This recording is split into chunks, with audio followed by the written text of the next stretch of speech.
Hello, it's another Tuesday, which of course means it's time for another in real life video. And this week we are alternating. We are going into a sort of more talking head topical video. After last week we did a big old ranking one, which I think was, I'm pretty sure it was our longest ranking video ever that we've done so far, I guess. It's entirely possible and honestly maybe likely that they'll go longer than that. But regardless, this week, more of a talking head situation. And although normally we do take questions for these sorts of videos, sometimes I like to, divvy it up. I like to get a little variety, mostly born out of personal, interest in, there's something topical going on or something is just, in particular, struck my fancy, which that is definitely the case for this one. However, don't let that stop you from sending in a comment. Helps a bunch if you include a question mark in there. A comment on this video with, if you have a question to be added to the, ever-growing and ever-shrinking list, or a request for me to rank a whole bunch of stuff in a big silly tier list situation like last week's. Anyway, this one is from me. This one is born out of me seeing some early impressions and press around the new James Bond game, 007 First Light, I think is what it's technically called. It's the new joint from IO Interactive, who did all the lovely new Hitman games. Well, they did other ones as well, but that's what they're most recently known for. And now becoming known for getting the 007 license. I was quite looking forward to it, and I still am. But there is some weird stuff that I don't really, lay it at the feet of this game, right? To be sure. I don't really lay it at the feet of any singular game. But as the title suggests, that game has come out, and it's been revealed that there's, I believe, at least 3 so far influencer cameos in there. I wrote down who they are. There's Jacksepticeye, Shroud, and I don't know how you say this person's last name, Kabi Lame, the guy who points at things and who gestures at things silently to make a point. You've probably seen some of his short form stuff. Gosh, was it around COVID era? maybe that's when it was really popping off. Either way, the point of this is that for me at least, and I feel like this is becoming a growing sentiment, we're at the precipice of this becoming a bit of a problem, and I would love if we could nip it in the bud.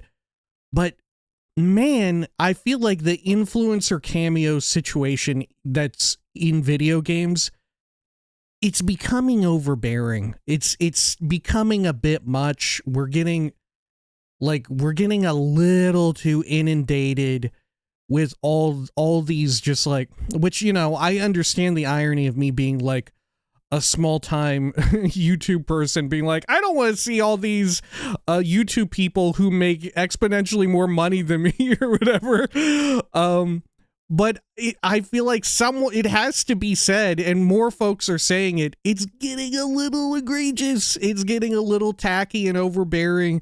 It feels a little trashy to have so much of it going on. And like I said, it's not just this game, but it's what definitely prompted me thinking about it today.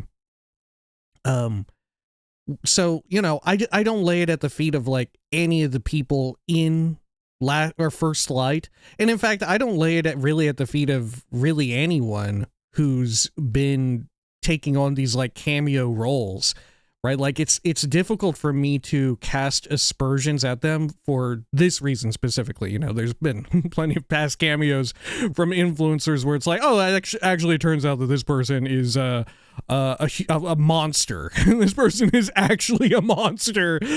And there's been also plenty of instances where I genuinely like this person, right? I do with some regularity listen or watch whatever they put out into the world. You know, I enjoy them as a person. I'm unfortunately forming some sort of terrible parasocial relationship with them, right? I like them. But thus, I don't really lay it at the feet of them. I think it's a separate problem. I think it needs to be something that's addressed on like a studio level. Like development studios need to realize like, okay, we got to dial this back. We need to take it back a step.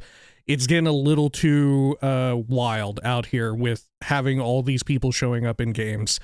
I remember the first time, well, I don't know if it's the first time, specifically this is about influencer cameos and stuff, right? I think maybe the earliest memory I have out of it, beyond the indie space, right? We'll get into that.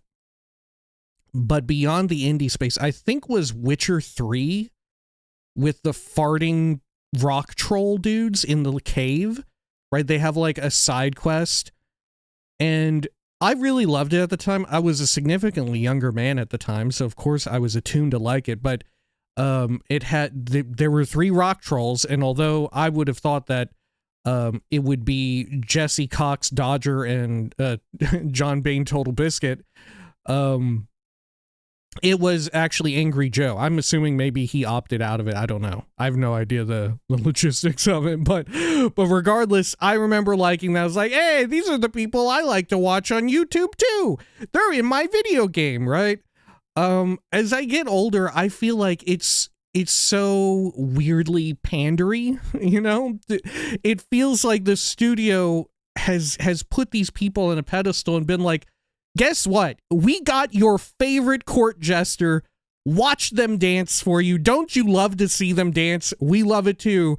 Please buy this. It feels so egregious, especially when it feels, you know, oftentimes it is at least genre specific, you know, like there's someone who plays a lot of role-playing games in a role-playing game, right? Like, you know, what's his name? Carnage has made quite a few influencer cameos in video games, lending both his voice and his own like likeness. Speaking of Witcher 3, he was in Cyberpunk 2077, among other folks, right? There was what's her name? Alana Pierce, I believe, and Jesse Cox. There may have been more as well. Just recently, I played the part of Baldur's Gate 3 where Carnage shows up, and I tried to throw him into the river, and it's, you know, it's meant to be played for laughs, because look at, we got your favorite court jester. Are you not entertained? Look at him dance. He's being silly. It's self-deprecating. Don't you just love it? And I don't anymore. I don't. There's maybe a world in which I still loved it if we didn't lay it on so thick. It feels like everywhere you turn, it's being like, I'm being inundated with influencers that both I do and do not know. And, you know, like I said, it's not without a touch of irony that I'm saying this on YouTube, where this happens like all the time, you know. There's no shortage of like big famous names in whatever industry or whatever field that you're interested in that you just don't know of, because there's so many people now, you know. There's a lot of people active. It's you would have to make a career or something out of tracking it all, and I simply do not have the interest or the time, I guess. But I do feel, I mentioned earlier that we would get into this, that this is more specific to games and stuff beyond the indie space. For some reason, it hits a little bit different when it's an indie game, because there is that feeling of them being scrappy. I feel like as production values increase for the studio and for their output, for their product, or their game that they've put out into the world, I feel like it becomes more noticeable, right? There's like this clash of vibe or something, as if the production values are a little bit lower, you know, like the budget is lower or whatever, it becomes like, oh yeah, they're scrappy. They, of course they would do this because it will help them get their game in a very like competitive market, get their game noticed more, hopefully. And if it's, you know, if the game is very enjoyable, then more power to them, right? There's no shortage of those showing up in indies. A big one recently that I thought actually did it fairly well was Dispatch. I haven't played it myself, but I know it's like chock full of not just influencer cameos in fairly like decently prominent roles as far as I can tell, but also has some measure of stunt casting, right? With the leading role being Aaron Paul, being played by Aaron Paul. That I feel like is acceptable for on 2 counts, right? This is also what makes it such a complicated thing to bring up, because not only do you feel like kind of an a-hole, like talking about this at all, because it's like, well, I don't like seeing these people here showing up. I think it feels tacky to have so many influencer cameos showing up in video games I enjoy. I don't like it. It makes you feel like a pretentious asshole to say it, right? But I do feel like something like Dispatch gets away with it because of, one, the indie game factor, right? They're a little bit indie coded with that game. And more importantly, it kind of fits the vibe. This is like I said, this is what makes it so difficult to like operate on a case-by-case basis. Is on paper, Dispatch sounds like a nightmare if you dislike this sort of thing. But it works there because there is so much of it, right? Everything, it feels like it's more of a cohesive unit.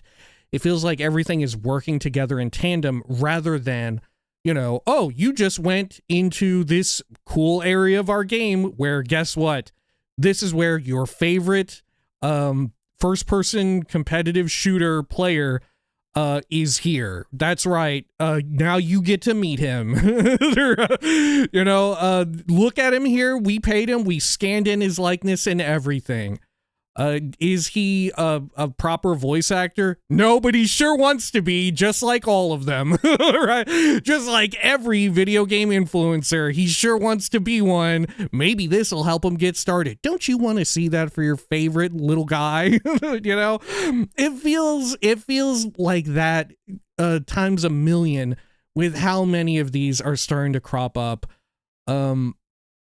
In the past too, there's other acceptable examples like stunt casting. I don't mind it if we mentioned Aaron Paul. I don't mind it if that person has like a background specifically as well in acting, you know. I do also appreciate it when for instance, if there's someone who happens to do both, right? If there's someone who happens to be like, oh, I'm a voice actor and I also do a podcast or YouTube on the side as well. It's my like side hustle, or the inverse of it, right? I'm predominantly known for doing this sort of podcast with whatever group, you know, like Critical Role has been like an ensemble cast and they've been in stuff before. Like I love Pillars of Eternity 2, and the like whole slew of companions there is pretty much comprised of the folks from Critical Role. That one, it's a whole lot less noticeable. It feels way less egregious because it's not in your face about who these people are, and it's not played for laughs. It's played like very straight, very serious. Like, yeah, they're doing their performance. These are trained voice actors doing a performance here. It's easy to forget, like, oh, this is Matthew Mercer, right? This is the same guy who plays my favorite rootin' tootin' shooting cowboy in Overwatch. You know, it makes it very easy to like remove yourself from that aspect of it and sort of lose yourself in the performance and the art form and all of that. It's less like, oh, look at them dance for you. Look at them. We paid them to do a little dance for you. Aren't you happy about that? It feels less pandery. It feels less, like I said, tacky. Tacky, I feel like, is the best word. I'll probably use that one in the title. There's other ones that I think are far better, even if they do read as, in some ways, a little tacky, because they combat the tackiness by being significantly more sentimental and, like, heartfelt. That being, like, dedications, you know? Bethesda has done this a lot in the past as well with stunt casting. They're no stranger to stunt casting. But very frequently, Bethesda Game Studios will include at least one dedication to like someone who very much enjoyed their games, you know, where this is a player dating as far back as Morrowind.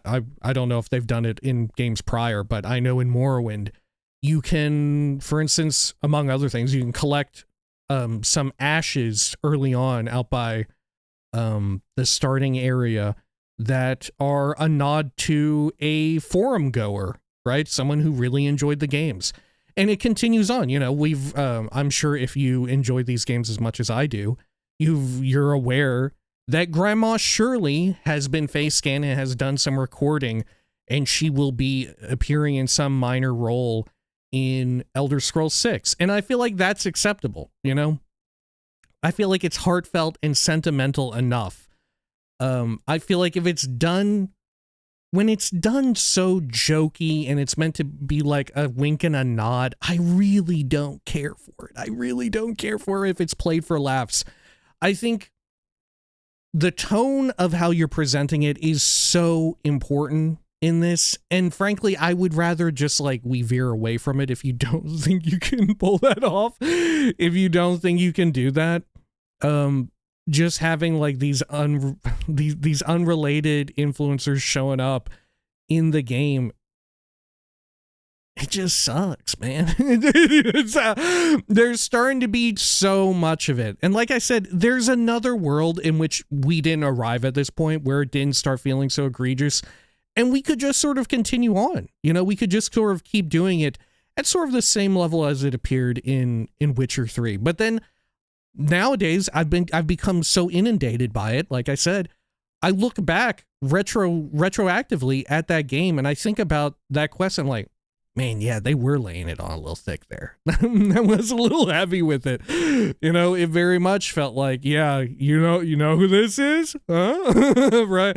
I don't know about that. And I feel like there's other instances where I heard recently, this is another case of it being acceptable and sort of illustrating how difficult it is to kind of pinpoint where the line ought to be drawn. But the new Lego Batman game, I know, has a lot of stuff like this, but it's also a Lego Batman game, right? Thus, I kind of take myself out of the experience. I don't mind if they're doing some like cornball gags all over the place because that's part of the charm. You know, you're playing a Lego Batman game. If there was like, you know, if what's her name? Rocksteady did another like full-on super serious Arkham Batman game, and then they had in they had like I don't know who's a poll. They had like Moist Critical show up and do a role, a side character for a side quest, and he's sort of, he looks like himself as you know him, and he sounds like himself. He's not doing a voice or anything. I feel like that's crossing the line. I feel like that's egregious because those are otherwise fairly serious games. They try to take themselves seriously and present the world as being more like realistic and lived in, rather than Lego Batman, which is like constantly throwing jokes your way and, you know, is ultimately first and foremost made with like kids in mind and playing it as like a family. You know, there's a certain like, this is the target audience. Sure, you can enjoy it if you're not in the target audience, but make no mistake, the target audience is, you know, it's young people, it's kids and all of that. Thus, it's fine if it's that way. I feel like I said, we're at the precipice of this beginning to become a huge problem. I remember, and you know what? Maybe this is part of what caused it. Maybe this is like patient zero, so to speak. That being multiplayer games have maybe been what made us cross the Rubicon of this becoming of this originally being somewhat fun and acceptable to becoming like a problem. I think it's multiplayer games perhaps that did it, wherein you've got like all of these Fortnite collabs, all of these like Call of Duty multiplayer skins and stuff because you know they're gonna sell, right? You put like your favorite damn influencer in there as a skin. You got you got Cheech and Chong inside of Call of Duty doing their whole situation. You got people like smoking shotgun smoke like it's weed smoke. You know what I'm saying? That in and of itself there was originally like, oh, this is novel, this is fun. But it rapidly started to feel like this was fun, but now it seems like you really want the money, you know? And I feel like you begin to develop this association for those games very rapidly. And I think that's sort of the intent on their half, right? Like that there's very little in the form of artistic cohesion there, wherein it's like, yeah, Seth Rogen's in here. Watch him shoot you with a Glock, right? Now you can be him as well. Oh, would you like to play as Nicki Minaj in this? And I feel like, you know, in some ways it kind of fits the vibe, and they're fostering this sort of like, this isn't really that serious vibe, despite the fact that, like, you know, you're running around a modern military shooter, but you can just sort of have these ridiculous skins. Same goes for, there's even cases where it's like, you can just get the skin of like Ninja in Fortnite if you want. You can play as your favorite Fortnite influencer Ninja, which I don't even know how popular that guy is these days, to be honest. but regardless, they're always adding in new ones, and there's always some amount of people who are like, who is this? Because they're starting to run out of huge names, so they're starting to get into the Lyle Shnubs of the world, right? And make no mistake, you know, from the position of the person who is like the influencer, for instance, if I were asked by some miracle, like, oh, do you want to be in like a future Elder Scrolls game, whether it be like Elder Scrolls 6 or 7, 6, but whether it be that, I would say yes. Of course I would. I really like the Elder Scrolls games. Why wouldn't I say yes? I would definitely be like, yeah, sign me up, you know? So I feel like the impetus, the onus is on the studio to dial it back, to be like, okay, maybe we shouldn't do this, because there's no world in which someone like me would say no. You know? I mean, sure, if it's like a completely unrelated anything, I'd be like, I'd rather not. Or I would say, sure, I mean, I'll lend my voice, but I don't want to be credited as Lyle Shnub or whatever, you know? Credit me with like my real name, and I'll treat it as like, this is me like doing a role, you know, the way in which I would want other people.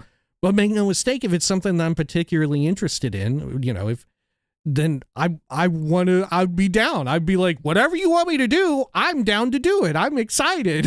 You know, I've been taken in by the astonishment. However,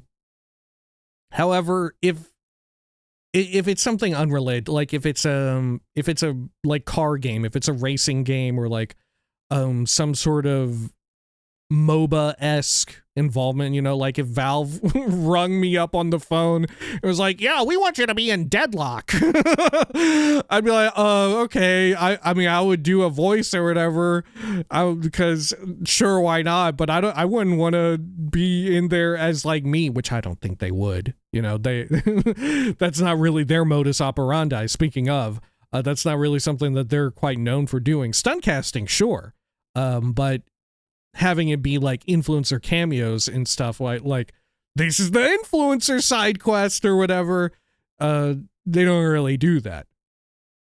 But that's why, like I'd said, to cut a long story short, I feel like the onus ought to be on the studio, and it's these multiplayer games perhaps, and the fact that they themselves don't treat it very seriously has made it bleed out. The effect has bled out, where, you know, Fortnite is not treating it like super serious. Call of Duty is not like, we're not treating it super serious. There was this whole debacle over whether or not the new Battlefield game would go down this road too. And they sort of made a statement like, yeah, we have zero plans to do that so far.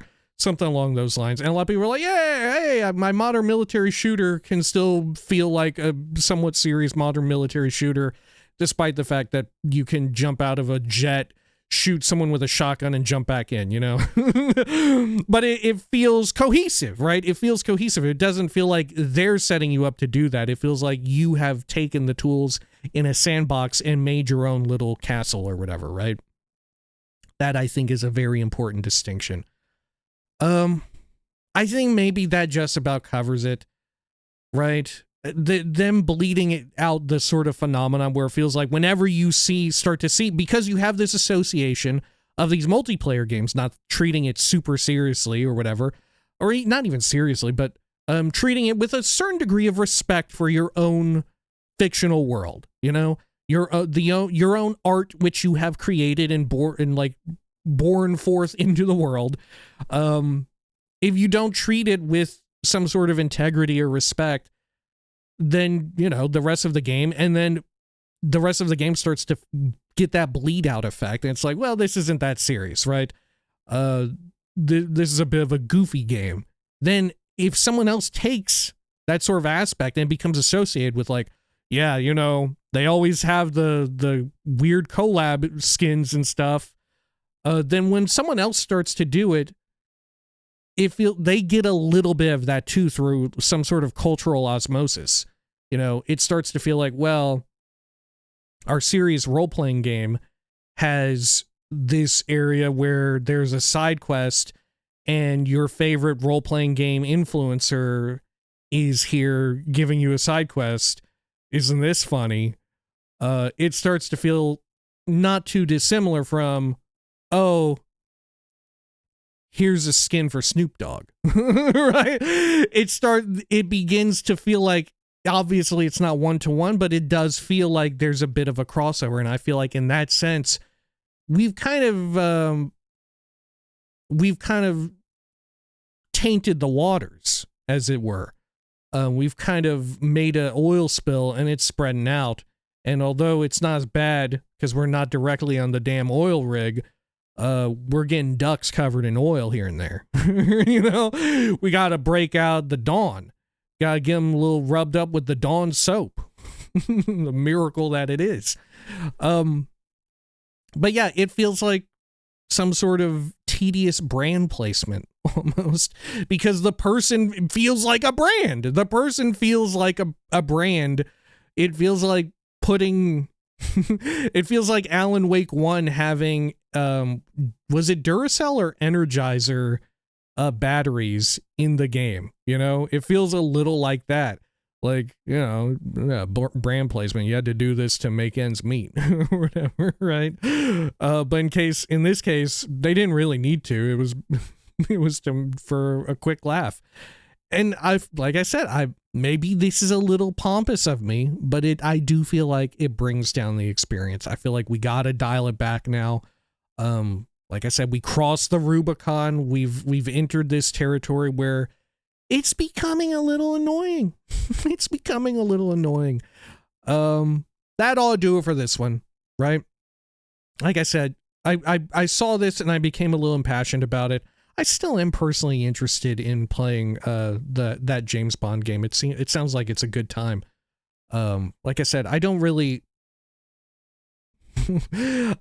put this blame on the influencers themselves, because who's gonna say no? Who's gonna say no? It's the onus falls upon the studio, right? You should know when and when not to begin like maintaining the integrity of the art that you're producing. You know, when is it egregious? When is it this is fair game? And I think because we've had so much of it that's been overbearing, we're starting to veer into the place where you kind of need to be a little bit more toned down with it, because it has a rancid vibe at times. Even if it's a game I like, it's a studio I like, and the individual involved, the influencer, is someone that I like. The act itself, it's a little gross, a little bad. Don't care for it. Anyway, that ought to do it for this one. Until next time, please take care of each other.